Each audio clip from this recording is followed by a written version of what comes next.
Berikutnya soalan yang ketiga, Puan Sri Lina binti Abdul Rashid, Yang Berhormat Bukit Bendera. Terima kasih Yang Berhormat Datuk Timbalan Speaker. Bukit Bendera minta maaf, tapi sebelum tu ada sedikit pembetulan ya, iaitu JASA JASA sebenarnya ada typo sikit, dia JAXA.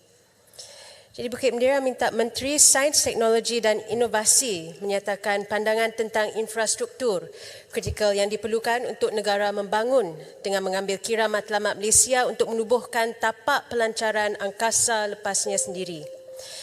Huraikan langkah-langkah yang ditetapkan bagi memastikan negara mempunyai bilangan graduan yang mencukupi dalam kejuruteraan aero angkasa dan mekanisme yang mencukupi untuk menjamin pembangunan penerokaan angkasa lepas yang standing dengan NASA, JATSA dan EASA.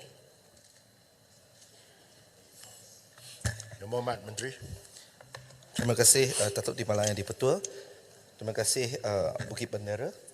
Untuk makluman ahli-ahli yang berhormat, selaras dengan pelaksanaan Dasar Angkasa Negara 2030 yang antaranya menggariskan penumpuan kepada teknologi, infrastruktur dan aplikasi angkasa yang signifikan kepada negara, kerajaan melalui Agensi Angkasa Malaysia MAISA telah membangunkan beberapa infrastruktur kritikal teknologi angkasa. Antaranya yang pertama, stesen penerima data satelit Remote Sensing Agency Angkasa Malaysia di Temeloh, Pahang bagi menerima data-data satelit beresolusi tinggi.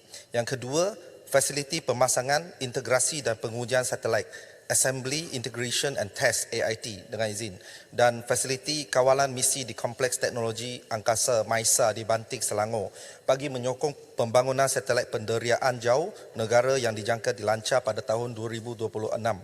Dan yang ketiga, fasiliti pemprosesan dan Big Data Analytic dengan izin yang terdiri daripada pusat penyimpanan data, perkakasan dan perisian berkapasiti tinggi di Ibu Pejabat MAISA di Kuala Lumpur yang menjalankan pembangunan dan pengoperasian aplikasi teknologi angkasa kepada agensi pengguna perkhidmatan kerajaan di peringkat persekutuan negeri dan pihak berkuasa tempatan.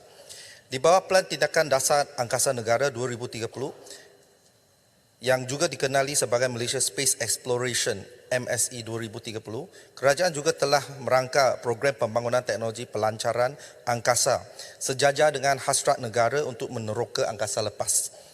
Bagi tujuan ini, negara perlu mempunyai infrastruktur kritikal fasiliti pelancar seperti landasan pelancaran, launchpad, menara pelancaran dan sistem kawalan, stesen integrasi pelancaran roket, fasiliti kawalan misi, sistem komunikasi dan gudang penyimpanan bahan bakar.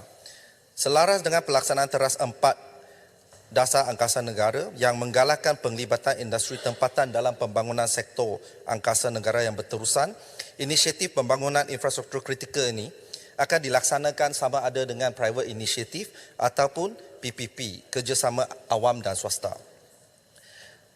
Datuk Yang di-Pertua, untuk bahagian kedua iaitu bilangan graduan yang mencukupi dalam kejuruteraan aero angkasa, untuk makluman sumber berdasarkan data daripada sistem MyMoHES di bawah Kementerian Pengajian Tinggi, jumlah graduan di semua peringkat pengajian di IPTA bagi program kejuruteraan aero angkasa dari tahun 2020 hingga 2023 adalah seramai 465 graduan, melibatkan peringkat sarjana ke bawah seramai 462, manakala 3 orang di peringkat Dr. Falsafah.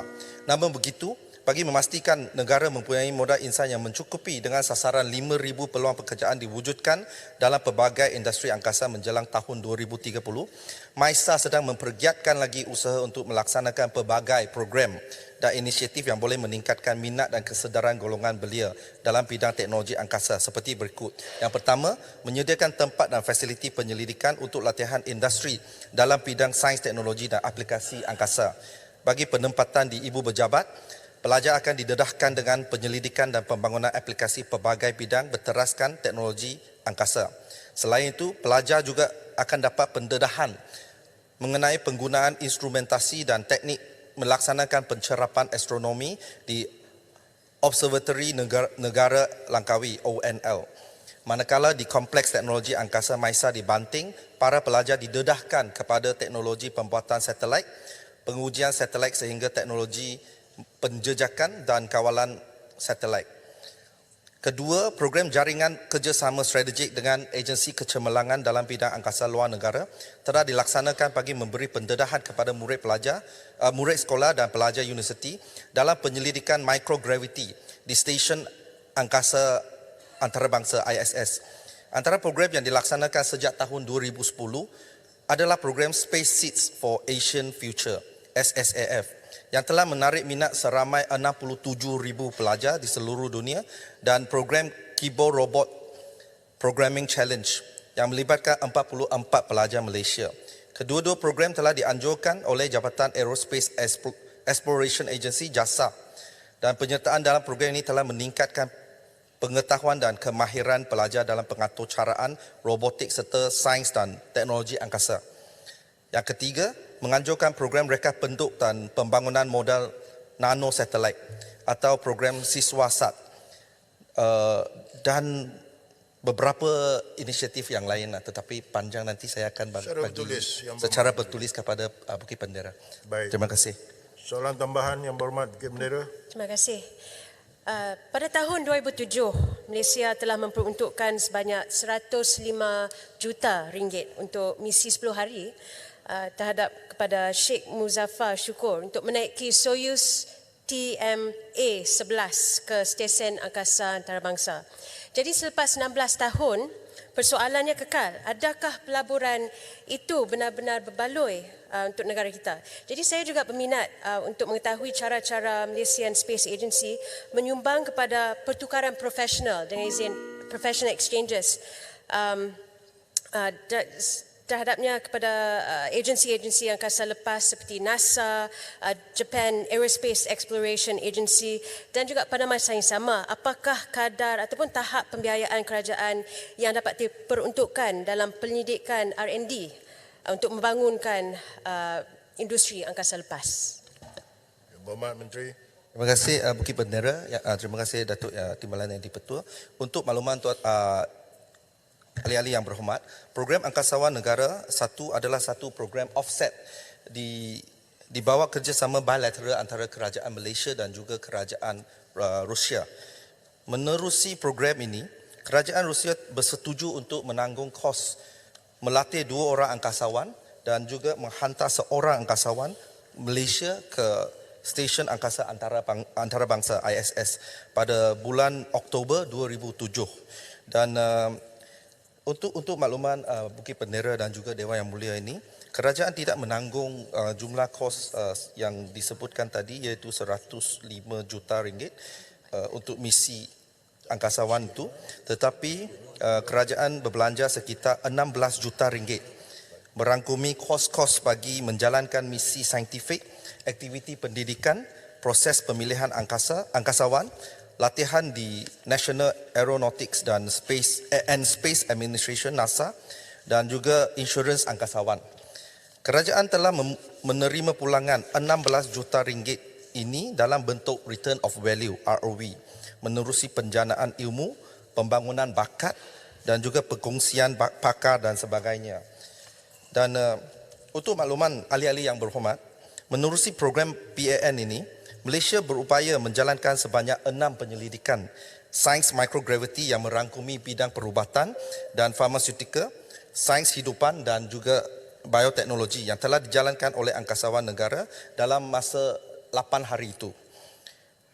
Kesemua penyelidikan tersebut telah menghasilkan kertas kerja saintifik yang diterbitkan di dalam jurnal tempatan dan antarabangsa yang telah memberi sumbangan kepada penjanaan ilmu dan pengetahuan baru. Sebanyak 8 paten daripada penyelidikan di ISS telah difailkan di Malaysia dan juga antarabangsa serta 1 trademark. Selain itu, hasil penyelidikan turut menyumbang kepada faedah ekonomi melalui pembangunan antibiotik baru untuk industri farmaseutika, produk spin-off dan juga produk dikomersialkan untuk kegunaan industri khususnya dalam bidang penghaburan protein. Program PAN juga telah membuka peluang kepada negara untuk menjalin kerjasama saintifik dalam program-program inisiatif microgravity antarabangsa dengan JAXA, Japan Aerospace Exploration Agency, Roscosmos State Corporation for Space Activities, Russia, ESA, European Space Agency, NASA dan United Nations Office for Outer Space Affairs. Mulai tahun 2007, Malaysia telah menghantar seramai 30 penyelidik ke agensi angkasa Korea Selatan, Jepun, Eropah dan India bagi tujuan pembangunan kapasiti dalam teknologi satelit, pengoperasian stesen bumi, latihan pengendalian dan pengurusan fasiliti AIT dan juga reka bentuk subsistem Global Navigation Satellite System GNSS. Untuk makluman ahli-ahli yang berhormat, kos pembiayaan R&D pembangunan teknologi angkasa perlu modal yang besar. Oleh itu, kerajaan telah pun menggalakkan inisiatif kerjasama awam swasta dan antaranya kerajaan menawarkan dengan izin Request for Proposal RFP pembangunan satelit penderiaan jauh negara PSPJN kepada pihak swasta. Inisiatif ini memberi peluang kepada industri angkasa tempatan untuk turut bersama menyumbang dalam memacu pembangunan sektor angkasa negara. Poin yang terakhir, Datuk Yang di-Pertua, mesti turut menawarkan beberapa jenis dana bagi tujuan pembiayaan aktiviti penyelidikan, pembangunan, pengkomersialan dan inovasi seperti dana penyelidikan strategik yang dimanfaatkan oleh industri dan syarikat pemula dalam bidang angkasa. Kesemua dana ini boleh mampu memacu pertumbuhan mampan industri angkasa tempatan. Sekian, terima kasih. Yang berhormat, berdiri dulu, saya nampak dia dulu. Oh. Ya, Tak apa, Yang berhormat, silakan. Saya, okey. Nak beri laluan pada lalu Ustaz? Ustaz, tak ada masalah. Boleh bagi laluan kan anak muda. Dan silakan Yang berhormat lalu Ustaz.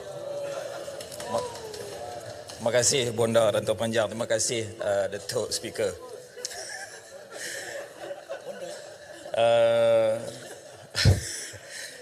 Yang berhormat Menteri, kita sedia maklum ilmu ataupun bidang berkaitan angkasa lepas ini juga ada kaitan dengan kitab suci Al-Quran pada agama Islam. Soalan saya, adakah pihak kementerian mahu meneroka bidang ilmu angkasa lepas ini dengan agensi ataupun jabatan yang berkaitan dengan agama Islam, contoh Jabatan Falak Syar'i di bawah Jabatan Majlis Agama Islam Negeri-Negeri. Mereka juga mengkaji tentang ilmu-ilmu penerokaan angkasa lepas. Yang pertama, yang keduanya, adakah pihak kementerian juga bercadang untuk meluaskan bidang aero angkasa ini ke peringkat sekolah menengah ataupun sekolah rendah sebagai pendedahan awal kepada pelajar. Terima kasih Tuan Speaker. Menteri. Terima kasih Alostar, terima kasih Datuk Timbalan Yang di-Pertua. Memang kementerian ataupun mesti bersikap terbuka untuk bekerjasama dengan semua pihak. Saya nak bagi contoh bahawa ada beberapa agensi di bawah MOSTI, terutamanya MAISA dan juga Planetarium telah pun ada mewujudkan beberapa program kerjasama dengan NGO ataupun persatuan-persatuan yang persatuan-persatuan yang berteraskan pendidikan ataupun agama, dan memang kami mengalu-alukanlah inisiatif ini supaya kita dapat memupuk minat anak-anak kita terhadap teknologi angkasa, dan itu ada salah satu inisiatif yang telah saya sebutkan tadi adalah penyelidikan nano satellite, reka bentuk nano satellite yang dibuka kepada semua pelajar, dan bukan saja pelajar universiti tetapi juga pelajar di peringkat sekolah menengah, dan untuk memupuk minat mereka terhadap ilmu dan pengetahuan teknologi angkasa. Terima kasih. Yang berhormat, sekarang tamatlah sesi untuk waktu pertanyaan Menteri pada hari ini. Terima kasih Yang Berhormat.